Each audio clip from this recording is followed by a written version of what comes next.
नमस्कार साथियों, मैं आपका साथी दिनेश बोरा।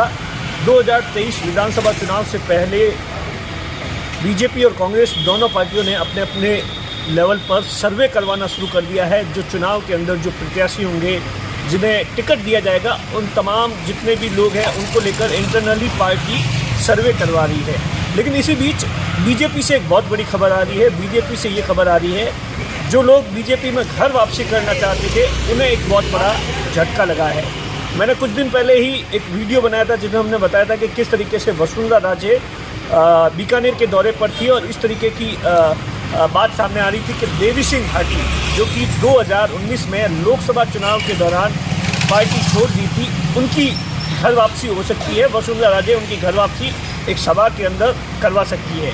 लेकिन वसुंधरा राजे को आला कमान की हरी झंडी नहीं मिली और ऐसा बताया जाता है कि जो आला कमान है, उन्होंने दो टुक शब्दों में वसुंधरा राजे को ये कह दिया था कि किसी की भी घर वापसी करवाना प्रदेश इकाई का काम है, सतीश पूनिया का काम है, या जो राजस्थान के प्रभारी है उनके बिना घर वापसी नहीं हो सकती है। और उसी के चलते देवी सिंह भाटी की घर वापसी उस वक्त रुक गई थी। अब इस बात को लेकर जो बाकी भी जो मंत्री है, जैसे पूर्व कैबिनेट मंत्री सुरेंद्र गोयल है, जिन्होंने 2018 विधानसभा चुनाव के दौरान बीजेपी छोड़ दी थी, और इस तरीके से तमाम जो बड़े नेता है जो कि अब 2023 से पहले घर वापसी करना चाहते हैं, इन सबको एक बहुत बड़ा गहरा झटका लगा है।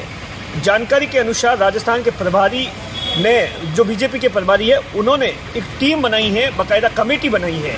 इस कमेटी में केंद्रीय मंत्री अर्जुन मेघवाल और पूर्व मंत्री जो वासुदेव नानी है, जो शिक्षा पूर्व मंत्री है, उन्हें उन दो सदस्यीय कमेटी बनाई गई है। इस कमेटी जिन लोगों को भी घर वापसी करनी है उनके बारे में तमाम तरीके की जो रिपोर्ट्स है वो सौंपेगी, और उसके बाद में जैसे ही ये कमेटी हरी झंडी देगी, उसके बाद बीजेपी के अंदर घर वापसी हो सकती है विधानसभा चुनाव से पहले।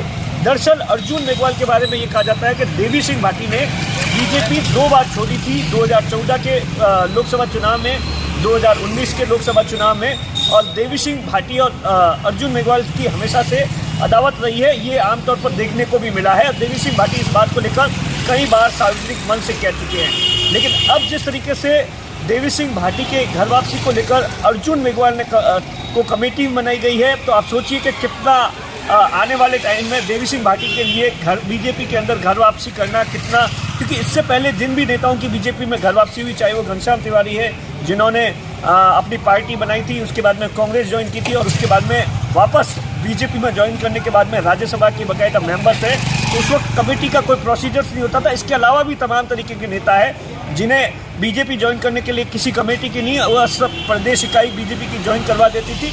लेकिन अब जिस तरीके से विधानसभा चुनाव से पहले, यकीन मानिए, ये क्योंकि इस जो बीजेपी के जो 2018 के विधानसभा चुनाव थे, उसमें ऐसे कई जो उस वक्त के विधायक थे जिन्हें टिकट नहीं मिला था और उसके बाद में बीजेपी छोड़ दी थी। लेकिन अब उन्हें इस बात की 2023 से पहले इस बात की आशा थी कि बीजेपी में उनकी घर वापसी होगी।